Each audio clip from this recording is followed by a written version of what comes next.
ಬಾಗಲಕೋಟೆ ಜಿಲ್ಲೆಯ ರನ್ನ ವೈಭವ ಉತ್ಸವದ ಇದು 6ನೇ ಬಾರಿ ನಡೀತಾ ಇರೋದು. ಕಳೆದ ಸರ್ತಿ 2018ರಲ್ಲಿ ಈ ಉತ್ಸವ ನಡೆದಿತ್ತು. ಅದ ನಂತರ ಈ ವರ್ಷ ಇದು 6ನೇ ಬಾರಿಗೆ ಆಯೋಜನೆ ಮಾಡಲಾಗ್ತಿದೆ. ಮೊದಲಿಗೆ 22ನೇ ತಾರೀಕು ರನ್ನ ಅವರ ಹುಟ್ಟೂರಾದ ಬೆಳಗಲಿಯಲ್ಲಿ ಉದ್ಘಾಟನಾ ಕಾರ್ಯಕ್ರಮ ನಡೆಯುತ್ತೆ. 23 ಮತ್ತೆ 24 ರನ್ನ ಕ್ರೀಡಾಂಗಣ ಮುಧೋಳದಲ್ಲಿ, ಮತ್ತೆ ಮುಧೋಳ ರನ್ನ ಭವನದಲ್ಲಿ ಮತ್ತೆ ಅಂಬೇಡ್ಕರ್ ಭವನದಲ್ಲಿ, ಈ 3 ಕಡೆ ಕಾರ್ಯಕ್ರಮ ಆಯೋಜನೆ ಮಾಡಿದೀವಿ. ಇದಕ್ಕಾಗಿ ರನ್ನ ಪ್ರತಿಷ್ಠಾನದ ಸದಸ್ಯರು ಮತ್ತೆ ವಿವಿಧ ಸಮಿತಿಗಳು, ಸುಮಾರು 24 ಸಮಿತಿಗಳು, ಅದ್ರ ಜೊತೆಗೆ ಇನ್ನೂ ಅಡಿಷನಲ್ 2-3 ಸಮಿತಿಗಳು ಆಮೇಲೆ ಮಾಡಿದೀವಿ.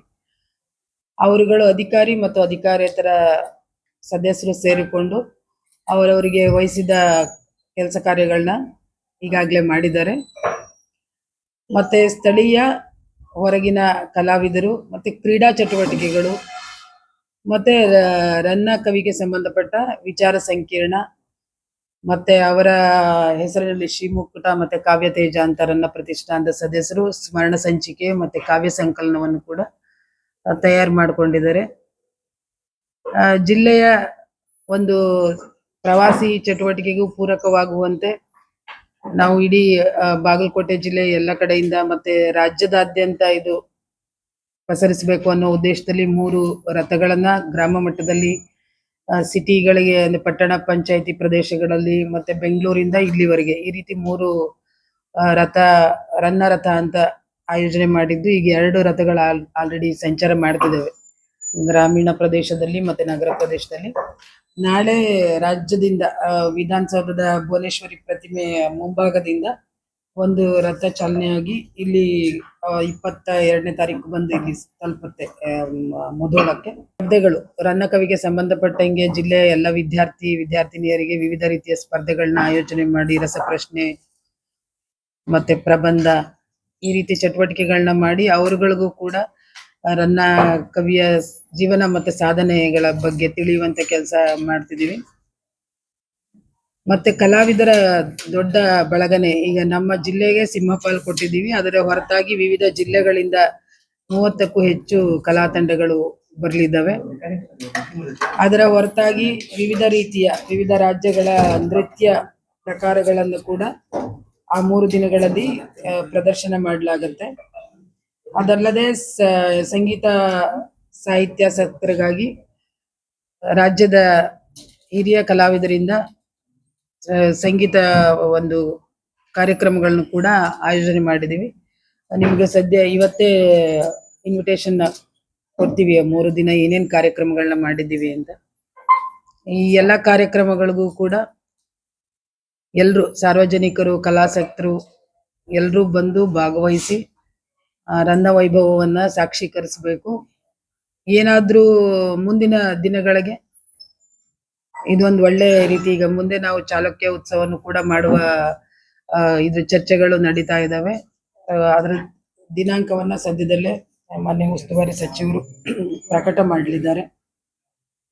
ಎಲ್ಲ ಕಲಾ ಪ್ರಕಾರಗಳನ್ನು ಒಳಗೊಂಡಂತೆ ರನ್ನ ಕವಿಯನ್ನು ಕೂಡ ಅರ್ಥಪೂರ್ಣವಾಗಿ ಸ್ಮರಣೆ ಮಾಡಿಕೊಳ್ಳುವ ನಿಟ್ಟಿನಲ್ಲಿ ಪ್ರತಿಷ್ಠಾನ ಮತ್ತೆ ಕನ್ನಡ ಸಂಸ್ಕೃತಿ ಇಲಾಖೆ, ಪ್ರವಾಸೋದ್ಯಮ ಇಲಾಖೆ ಮತ್ತೆ ಕೇಂದ್ರ ಸರ್ಕಾರದ ನೆರವು ಈ ರೀತಿ ಎಲ್ಲ ಆಯಾಮಗಳಲ್ಲಿ ಅನುದಾನವನ್ನು ಕೂಡ ಪಡೆದುಕೊಂಡು ಅರ್ಥಪೂರ್ಣವಾಗಿ ಆಯೋಜನೆ ಮಾಡುವ ಏರ್ಪಾಡು ಮಾಡಿಕೊಳ್ಳಲಾಗಿದೆ. ನಿಮಗೆ ಹೋದ್ಸತಿನೇ ಹೇಳಿದ್ದೆ, ಸರ್ಕಾರದಿಂದ 50 ಲಕ್ಷ ಈಗಾಗಲೇ ಅನುದಾನ ಬಂದಿದೆ. ನಾವು 4 ಕೋಟಿಗೂ ಹೆಚ್ಚು ಪ್ರಸ್ತಾವನೆ ಸಲ್ಲಿಸಿದ್ವಿ. ಆ ಅನುದಾನ ಸಾಲದ ಕಾರಣ ಮತ್ತೆ ಮರುಪರಿಶೀಲನೆ ಮಾಡಿ ಹೆಚ್ಚು ಅನುದಾನ ಬಿಡುಗಡೆ ಮಾಡಕ್ಕೋಸ್ಕರ ಮನವಿ ಕೊಟ್ಟಿದ್ದೀವಿ. ಆ ಒಂದು ಕಡತ ಸರ್ಕಾರದ ಸುಸೂತ್ರವಾಗಿ ಸರಿಯಾಗಿ ಆಗ್ಲಿ ಅಂತ ಹೇಳಿ ಬಹಳಷ್ಟು 16 ತಂಡಗಳನ್ನ ಮಾಡಲಾಗಿದೆ.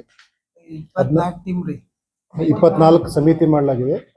24, 26 ಸೊ ಆ ಸಮಿತಿಗಳನ್ನ ಅಲ್ಲಿ ಜಿಲ್ಲಾ ಮಟ್ಟದ ಅಧಿಕಾರಿಗಳು, ತಾಲೂಕು ಮಟ್ಟದ ಅಧಿಕಾರಿಗಳು ಮತ್ತು ಅಧಿಕಾರೇತರ ಸದಸ್ಯರನ್ನೆಲ್ಲ ನೇಮಕ ಮಾಡಿಕೊಂಡು ಅವರವರಿಗೆ ಜವಾಬ್ದಾರಿಗಳನ್ನ ಫಿಕ್ಸ್ ಮಾಡಲಾಗಿದೆ. ಅಲ್ಲಿ ಟ್ರಾನ್ಸ್ಪೋರ್ಟೇಷನ್ನು, ಅಕಾಮಿಡೇಷನ್ನು ಯಾವುದೇ ರೀತಿಯಾಗಿ ತೊಂದರೆಗಳು ಬರದೇ ರೀತಿಯಲ್ಲಿ ಭಾಳಷ್ಟು ಮೇಲುಸ್ತುವಾರಿ ವಹಿಸ್ಕೊಂಡು ಅದನ್ನು ನೋಡ್ತಾ ಇದ್ದೀವಿ. 13ನೇ ತಾರೀಕು ಏನು ನಮ್ಮದು ತಾಲೂಕು ಮಟ್ಟದಲ್ಲಿ ರನ್ನ ರಥ ಪ್ರಾರಂಭ ಆಯಿತು. ರನ್ನ ರಥ ಪ್ರತಿ ಹಳ್ಳಿಗೆ ಕವರ್ ಮಾಡಲಿಕ್ಕೆ ನಾವು ಪ್ಲ್ಯಾನ್ ಮಾಡಿಕೊಂಡು ರೂಟ್ ಹಾಕಿ ಕೊಟ್ಟಿದ್ದೀವಿ. ಈಗಾಗಲೇ ಪ್ರತಿಯೊಂದು ಹಳ್ಳಿಗೆ ಅದು ಹೋಗ್ತಾ ಇದೆ. ಹೋದಂಥ ಸಂದರ್ಭದಲ್ಲಿ ಗ್ರಾಮ ಪಂಚಾಯತಿಯ ಸದಸ್ಯರು ಮತ್ತು ಅಲ್ಲಿ ಜನಪ್ರತಿನಿಧಿಗಳು, ನಮ್ಮ ಸಿಬ್ಬಂದಿ ಅಧಿಕಾರಿಯವರು ಎಲ್ಲರನ್ನೂ ವ್ಯವಸ್ಥಿತವಾಗಿ ಇಲ್ಲಿ ಸಿದ್ಧತೆ ಮಾಡಿಕೊಂಡು ಭಾಳಷ್ಟು ವೈಭವದಿಂದ ಮತ್ತು ಅದ್ದೂರಿಯಾಗಿ ಅದನ್ನು ಸ್ವಾಗತ ಮಾಡೋದು, ಅಲ್ಲಿ ಕಾರ್ಯಕ್ರಮಗಳನ್ನು ಮಾಡೋದು, ಬೀಳ್ಕೊಡೋದು ಮಾಡ್ತಾ ಇದ್ದಾರೆ. ಇದರಿಂದ ಜನರಿಗೆ ಒಂದು ರನ್ನನ ಬಗ್ಗೆ ಇರ್ತಕ್ಕಂಥ ಮಾಹಿತಿ ಮತ್ತು ಪರಿಚಯನ ಮಾಡಿಕೊಡೋ ವ್ಯವಸ್ಥೆನ ಮಾಡಲಾಗ್ತಾ ಇದೆ. ನಿನ್ನೆ ಜಿಲ್ಲಾ ಮಟ್ಟದಲ್ಲಿಯೂ ಸಹ ಇದನ್ನ ಟ್ಯಾಬ್ಲೋ ರಥನ ಪ್ರಾರಂಭ ಮಾಡಲಾಗಿದೆ. ಅದು ತಾಲೂಕು ಪ್ರದೇಶಗಳಿಗೆ, ಪ್ರತಿ ತಾಲೂಕಿಗೆ ಹೋಗಿ ಅಲ್ಲಿನೂ ಸಹ ಅಲ್ಲಿ ಕಾರ್ಯಕ್ರಮಗಳನ್ನು ಮಾಡಿ 22ನೇ ತಾರೀಕು ಬೆಳಗ್ಗೆ ರಾಜ್ಯ ಮಟ್ಟದ್ದು, ಜಿಲ್ಲಾ ಮಟ್ಟದ್ದು ಮತ್ತು ತಾಲೂಕು ಮಟ್ಟದಲ್ಲಿ ಏನು 3 ರಥಗಳಿದೆ, 3 ರಥಗಳು ಅಲ್ಲಿ ಬಂದು ಕೂಡ್ಕೊಳ್ತದೆ. ಅಲ್ಲಿ ಬಹಳ ದೊಡ್ಡ ಮಟ್ಟದಲ್ಲಿ ಒಂದು ಒಂದು ಪೂರ್ಣ ಕುಂಭದ ಒಂದು ಮೆರವಣಿಗೆ ಕಾರ್ಯಕ್ರಮ ಇರ್ತದೆ.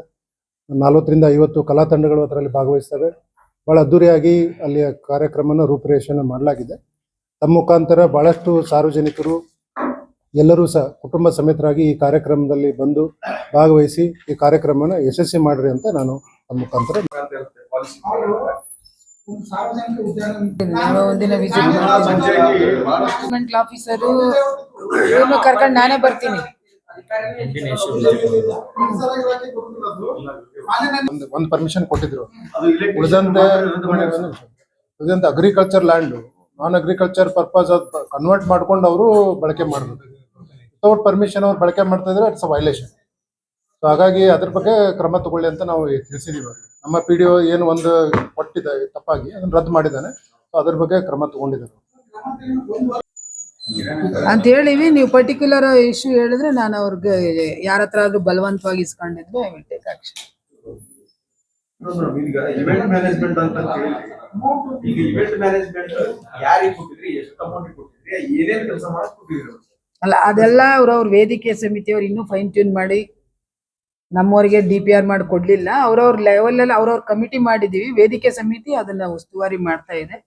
ಅವ್ರು ಅದನ್ನ ನಿಯಂತ್ರಣ ನಮಗೆ ಬಂದ ಮಾಹಿತಿ ಪ್ರಕಾರ ನೀವೇನು ಇವೆಂಟ್ ಮೊತ್ತವನ್ನು ಕೊಟ್ಟಿದ್ರಿ, ಅದು ಅನಗತ್ಯ ಜಾಸ್ತಿ ಆಗಿದೆ ಅಂತ ಜಾಸ್ತಿ ಸಿಕ್ಕಾಪಟ್ಟೆ ಜಾಸ್ತಿ. ಯಾಕಂದ್ರೆ ಮೊನ್ನೆ ಒಂದು ಅದ್ಭುತವಾದಂತ ಜೀವದವರು ಕಂಡ ಅಷ್ಟು ಜನರು ಸೇರಿಸಿ ಅಷ್ಟೆಲ್ಲಾ ವೇದಿಕೆಯನ್ನ ಮಾಡಿ ಹೈಟೆಕ್ ಕ್ಯಾಮ್ರಾಗಳನ್ನ ಅಳವಡಿಸಿದ್ರು ಸಹಿತ ನಿಮ್ದ್ರಾಗ 4ನೇ ಸಹಿತ ಕರ್ಸೋದಿಲ್ಲ. ಅಲ್ಲ, ಹಂಗೂ ಆಗುತ್ತೆ. ಈಗ ಮೊನ್ನೆ ಹಂಪಿಯಲ್ಲಿ 14 ಕೋಟಿ ಖರ್ಚು ಮಾಡಿದ್ದಾರೆ 3 ದಿನದ ಪ್ರೋಗ್ರಾಮ್ಗೆ. ಅದು ಆಗತ್ತೆ. ಮತ್ಸ್ಯ ಮೇಳ 1 ದಿನದ ಪ್ರೋಗ್ರಾಮ್ಗೆ 9 ಕೋಟಿ ಖರ್ಚು ಮಾಡ್ಯಾರೆ. ಆ ಒಂದೊಂದು ಇದಕ್ಕೂ ಒಂದೊಂದು ಇದಿರ್ತದೆ. ಆ ತರ ನೋಡುವಾಗ ಅವ್ರಿಗೆ ಅತಿ ಹೆಚ್ಚು ಅಂತ ಯಾರಿಗೂ ಕೊಡಂಗಿಲ್ಲ. ಮಾರ್ಜಿನಲ್ ಏನಿದೆ ಅದನ್ನೇ ಅವ್ರು ಎಕ್ಸ್ಪೆಕ್ಟ್ ಮಾಡೋದು. ನಾವು ಚೆಕ್ ಮಾಡೇ ಕೊಡೋದು. ಯಾರಿಗೂ ಏನು ಅಡ್ವಾನ್ಸ್ ಏನು ಇನ್ನೂ ಕೊಡ್ಲಿಲ್ಲ. ಅದೇನು ನನ್ನ ಹತ್ರ ಮಾಹಿತಿ ಈಗಿಲ್ಲ ರೀ. ವೇದಿಕೆ ಸಮಿತಿಯವರಿಂದ ಪಡೆದುಕೊಂಡು ಹೌದು ಬರ್ಬೇಕಾಗಿತ್ತು. ಅವ್ರಿಗೆ ಜನಕ್ಕೆ ಒಂದ್ ಏನು ನೋಡಕ್ಕೆ ಆಕರ್ಷಣೀಯವಾಗಿದೆ ಗದಾ ಯುದ್ಧ ಅಂತ ಅಂದ್ರೆ ಅದೊಂದು ಅಲ್ಲ. ಈಗ ನೋಡಿ, ಒಂದು ನಿಮಿಷ ಇಲ್ಲ, ವಿಚಾರ ಯಾರು ಚೇಂಜ್ ಮಾಡಕ್ ಆಗಲ್ಲ. ಎಷ್ಟು ವರ್ಷ ಆಗಿದೆ ಹೇಳ್ರಿ ಅವರು ಹೋಗಿ, ಇಲ್ಲಿವರೆಗೂ ಅವ್ರ ವಿಚಾರ ಯಾರು ಚೇಂಜ್ ಮಾಡಕ್ ಆಗಲ್ಲ. ಯೋಧ ಅಂತ ಅಲ್ಲ ರೀ, ಚಾಲುಕ್ಯ ಉತ್ಸವದಾಗ ಅಲ್ಲ. ಅದನ್ನ ಯಾಕೆ ನಾವು ಅಷ್ಟಕ್ಕೆ ಸೀಮಿತ ಮಾಡ್ಬೇಕು? ಯಾಕೆ ನಾವ್ ಮಾಡ್ತಿಲ್ಲ? ಒಬ್ಬೊಬ್ರಿಗೂ ಒಂದೊಂದು ಇದಿರ್ತದೆ. ನನ್ನ ಸಾಮಾನ್ಯ ಕವಿ ಆದಾಗ ಅವ್ರಿಗೆ ಗದಾ ಯುದ್ಧ ಬರ್ತಾರೆ ಅನ್ನೋದೊಂದು ಅವ್ರಿಗೊಂದು ಅಭಿಮಾನ. ಸಾಹಸ ಭೀಮ ವಿಜಯ ಗದಾ ಯುದ್ಧ ಅಂತ ಅವ್ರು ಅದನ್ನ ಪ್ರತಿಬಿಂಬಿಸ್ಬೋದು. ಕೃಷ್ಣನ್, ಅರ್ಜುನ್ ಜನ್ಯ ಸ್ಥಳೀಯ ಕಲಾವಿದರ ಜೊತೆಗೆ ಇಷ್ಟೆಲ್ಲ ಇದಾವೆ. ನಾನು ನಿಮ್ಗೆ ಕೊಡ್ತೀನಿ. 23ಕ್ಕೆ 24ಕ್ಕೆ ವಿಜಯ್ ಪ್ರಕಾಶ್ ಮತ್ತೆ ಟೀಮು ತಂಡ. ಅದ್ರ ಜೊತೆಗೆ ಲೋಕಲ್ ಅವ್ರದ್ದು ಯಾರ್ಯಾರ್ದು ಏನೇನ್ ಇದೆ ಅಂತ ಡೀಟೇಲ್ ಇದೆ. ಅವರು ಒಂದೊಂದ್ ದಿನ 15 ತಂಡಗಳು ಇರ್ತವೆ. ಮತ್ತೆ ಸಾಂಸ್ಕೃತಿಕ ನೃತ್ಯ ಕಾರ್ಯಕ್ರಮಗಳು, ಸುಗಮ ಸಂಗೀತ, ಗೀಗಿ ಪದ, ಆ ತರದ್ದೆಲ್ಲ ಇದ್ದು ಅವ್ರ ಜೊತೆಗೆ ಇವ್ರನ್ನ ಬ್ಲೆಂಡ್ ಮಾಡ್ತೀವಿ. ಅವ್ರ ಜೊತೆಗೆ ಗುರುರಾಜ್ ಹೊಸಕೋಟೆ ಅವ್ರದ್ದು ಮೇನ್ ಫಸ್ಟ್ ಡೇನ ಇನಾಗರೇಷನ್ HK ಪಾಟೀಲ್ ಸರ್ ಮಾಡ್ತಾರೆ ರನ್ನ ಬೆಳಗಲ್ಲಿ. ಅವರಿಬ್ರು ಹೊರಗಡೆಯಿಂದ ಬರ್ತಾರೆ. ಇನ್ನು ಉಳಿದ ಸ್ಥಳೀಯ ಕಲಾವಿದರು ಇರ್ತಾರೆ. 22ನೇ ತಾರೀಕು ರನ್ನ ಸರ್ಕಲ್ ಆಯ್ತು. ಮತ್ತೆ ಅಲ್ಲಿನ ಒಂದು ಮೂಲಭೂತ ಸೌಕರ್ಯಗಳ ಬಗ್ಗೆ ಹೆಚ್ಚಿನ ಕಾಳಜಿ ವಹಿಸಿ ಮಾನ್ಯ ಸಚಿವರು 1 ಕೋಟಿಯಷ್ಟು ಅನುದಾನದ ಕಾಮಗಾರಿಗಳನ್ನ ಹಾಕೊಂಡಿದ್ದಾರೆ. ಒಟ್ಟಾರೆ ರನ್ನ ವೈಭವ 3 ದಿನಗಳ ಕಾಲ ಒಂದು ಜಿಲ್ಲೆಯಲ್ಲಿ ಸಾಂಸ್ಕೃತಿಕ ವಾತಾವರಣವನ್ನ, ಸಾಂಸ್ಕೃತಿಕ ಕಲಾರವವನ್ನ ಏರ್ಪಡಿಸಕ್ಕೆ ಒಂದು ದಿಕ್ಸೂಚಿ ಆಗತ್ತೆ ಅಂತ ನಾನಾದ್ರೂ ಭಾವಿಸಿದೀನಿ. SP ಮುಂದುವರೆದು ಪ್ರವಾಸೋದ್ಯಮ ಇಲಾಖೆಯಿಂದ ಕೂಡ ನಮ್ಗೆ 20 ಲಕ್ಷಗಳಷ್ಟು ಅನುದಾನ ಬರುವ ನಿರೀಕ್ಷೆ ಇದೆ. ಕೇಂದ್ರ ಸರ್ಕಾರದಿಂದ ಕೂಡ ಪ್ರಸ್ತಾವನೆ ಕಳಿಸಿದೀವಿ, ಅಲ್ಲಿಂದನೂ ಕೂಡ 40 ಲಕ್ಷಗಳವರೆಗೆ ಅನುದಾನವನ್ನ ನಿರೀಕ್ಷೆ ಮಾಡಿದೀವಿ. ಮುಂದುವರೆದು ನಿಮ್ಗೆ ಈಗಾಗಲೇ ಗೊತ್ತಿರೋ ಹಾಗೆ ಸಾರ್ವಜನಿಕರಿಗೆ, ಸಂಘ ಸಂಸ್ಥೆಗಳಿಗೆ, ಸರ್ಕಾರಿ ಅಧಿಕಾರಿಗಳಿಗೆ ನಾವು ದೇಣಿಗೆಯನ್ನ ನೀಡಕ್ಕೆ ಕರೆ ಕೊಟ್ಟ ಮೇಲೆ ಆ ಅಕೌಂಟಿಗೆ ಸುಮಾರು 1,30,30,00,000 38 30 40 ಲಕ್ಷ. ಕಾಲದಲ್ಲಿ 4 ಡಿವೈಎಸ್ಪಿ, 17 CPI, 61 PSI ಮತ್ತು ESI ಮತ್ತು HCPC ಒಳಗೊಂಡಂತೆ 1000ಕ್ಕೂ ಹೆಚ್ಚು ಅಧಿಕಾರಿ ಸಿಬ್ಬಂದಿಗಳನ್ನು, ಅದರ ಜೊತೆಗೆ 4 KSRP, 10 DR, 500 ಹೋಮ್ ಗಾರ್ಡ್ಗಳನ್ನ ನಾವು ನೇಮಕ ಮಾಡ್ಕೊಂಡಿದ್ದೀವಿ. ಇದ್ರ ಜೊತೆಗೆ ಬೆಳಗಲಿಯಲ್ಲಾಗಲಿ ಮತ್ತೆ ಮುಧೋಳದಲ್ಲಿ ಸಫಿಷಿಯಂಟ್ ಪಾರ್ಕಿಂಗ್ ಜಾಗನೂ ಕೂಡ ಐಡೆಂಟಿಫೈ ಮಾಡಿದ್ವಿ ಮತ್ತೆ ಅದಕ್ಕೆ ಏನು ಸಿದ್ಧತೆ ಕೂಡ ಮಾಡಿಕೊಂಡಿದೆ. ಇಲ್ಲಿಯೂ ಕೂಡ ಮಹಿಳೆಯರಿಗೆ ಮತ್ತೆ ಮಕ್ಕಳಿಗೆ ಏನು ತೊಂದರೆ ಆಗದ ರೀತಿಯಿಂದ ಸಫಿಷಿಯಂಟ್ ಲೈಟ್ಸ್ ಮತ್ತೆ CCTV ಕೂಡ ಹಾಕೊಂಡಿದ್ದೀವಿ. ಒಟ್ಟಾರೆಯಾಗಿ ಯಾವುದೇ ರೀತಿಯಿಂದ ಅಹಿತಕರ ಘಟನೆ ನಡೆದಂತೆ ಎಲ್ಲರೂ ಕೂಡ ಯಾರು ಸಂತೋಷದಿಂದ ಭಾಗವಹಿಸಿರ್ತಾರೆ ಅದೇ ಸಂತೋಷದಿಂದ ಮತ್ತೆ ಮರಳಿ ವಾಪಸ್ ಹೋಗೋವರೆಗೂ ಕೂಡ ಪೊಲೀಸ್ ಇಲಾಖೆ ಸಕಲ ಸಿದ್ಧತೆ ಮಾಡಿಕೊಂಡಿದೆ. ಎಲ್ಲೆಲ್ಲಿ ಪಾರ್ಕಿಂಗ್ ಸ್ಥಳಕ್ಕೆ ಬರ್ತಕ್ಕಂಥದ್ದು ಕೂಡ ಈಗ ಆಲ್ರೆಡಿ ನಾವು ಬ್ಯಾನರು ಮತ್ತೆ ಇದನ್ನು ಕೂಡ ಏರಿಯಾ ಮಾರ್ಕ್ ಮಾಡಿರ್ತಕ್ಕಂಥದ್ದು ಜನರಿಗೆ ಗೊತ್ತಾಗೋ ರೀತಿಯಿಂದ ಮಾಡಿದೀವಿ. ಮತ್ತೆ ಎಲ್ಲಿ ನಮ್ದು ಮುಧೋಳದು ಬೈಪಾಸ್ ಇಂದ ಕೂಡ ಸಂಗೊಳ್ಳಿ ರಾಯಣ್ಣ ಸರ್ಕಲ್ ವರೆಗೂ ಕೂಡ ಫ್ರೀ ಇಡ್ತೀವಿ. ಮತ್ತೆ ಸುಲಭವಾಗಿ ಬಂದು ಅಲ್ಲಿ ಪಾರ್ಕ್ ಮಾಡಿರ್ತಕ್ಕಂಥದ್ದು ಜಾಗದಲ್ಲಿ ಆಗಿರ್ತಕ್ಕಂಥದ್ದಾಗ್ಲಿ, ಮತ್ತೆ ಪಾರ್ಕಿಂಗ್ ಇಂದ ಏನು ಊಟದ ವ್ಯವಸ್ಥೆ ಮಾಡಿದಾರ ಅಲ್ಲಿ ಕೂಡ ಪೊಲೀಸು ಬಂದೋಬಸ್ತು, ಮತ್ತೆ ಅಂಬೇಡ್ಕರ್ ಭವನ ಮತ್ತು ರನ್ನ ಭವನದಲ್ಲಿ ಇರ್ತಕ್ಕಂಥ ವಿಚಾರಗೋಷ್ಠಿ ಇದೆ, ಅಲ್ಲಿ ಕೂಡ ಬಂದೋಬಸ್ತ್ ಮಾಡಿಕೊಂಡಿದ್ವಿ. ಇದು ಹೊರತುಪಡಿಸಿ ನಗರದಲ್ಲೆಲ್ಲ ಕೂಡ ಯಾವುದೇ ರೀತಿಯಿಂದ ಕಳ್ಳತನ ಕೂಡ ವರದಿ ಆಗಬಾರ್ದು. ಯಾಕಂದ್ರೆ ಜನ ಎಲ್ಲ ಇಲ್ಲಿ ಮನೆ ಡೋರ್ ಲಾಕ್ ಮಾಡಿಕೊಂಡು ಬರ್ತಕ್ಕಂಥದ್ದು ಇರುತ್ತೆ. ಆ ತರ ಏನು ತಮ್ದು ಕಳ್ಳತನ ಮಾಡಬಾರ್ದು ಉದ್ದೇಶದಿಂದ ಕೂಡ ಅದಕ್ಕಾಗಿ ಸಪರೇಟ್ ನಾವು 1-2 ಟೀಮ್ ಮಾಡಿಬಿಟ್ಟು ಅವರು ಡೇ ಅಂಡ್ ನೈಟ್ ಕೆಲಸ ಮಾಡೋ ರೀತಿಯಿಂದ ಪೊಲೀಸ್ ಬಂದೋಬಸ್ತನ್ನು ಮಾಡಿಕೊಂಡಿದ್ವಿ.